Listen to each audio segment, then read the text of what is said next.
अतिशय धक्कादायक बातमी आहे।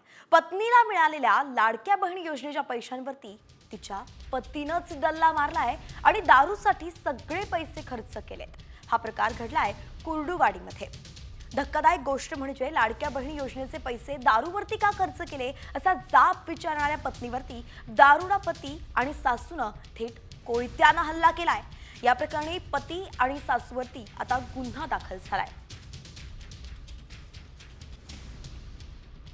लाडकी बहिणीचे जे पैसे लाडक्या बहिणींना मिळतात त्यांच्या खात्यात सरकारकडून दिले जातात त्याचवरती आता पतीने डल्ला मारलाय आणि जेव्हा जाब विचारला की दारूसाठी हे पैसे का खर्च केले तर तेव्हा पतीनेच पत्नीवरती जीवघेणा हल्ला केलाय।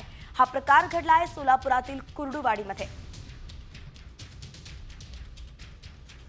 त्यामुळे आता याचा नेमका पुढचा तपास कसा होतोय पाहावा लागणार आहे। गुन्हा तर सध्या दाखल झालाय परंतु या गुन्ह्यामध्ये पती सोबतच सासूने देखील या पत्नीवरती कोयत्याने हल्ला केलाय। म्हणजे दोन्ही माय लेकानं मिळून सुनेवरती अत्याचार केल्याचं कळतंय। सुनेच्या हक्काचे पैसे जे आहेत लाडक्या बहिणीचे ते तर त्यांनी डल्ला मारून घेतलेच, मात्र वाईट कामासाठी ते वापरले, दारू पिण्यासाठी ते वापरले आणि हा जाब विचारल्यानंतर तिलाही जीवे मारण्याचा प्रयत्न केलाय, थेट कोयत्याने हल्ला केलाय आणि म्हणून आता सोलापूर हादरलाय। भारत नागणे आपले प्रतिनिधी आपल्यासोबत जोडले गेलेत। भारत, अतिशय धक्कादायक प्रकार हा सोलापुरात घडलाय, नेमकं याची कारवाई कशी केली जाते?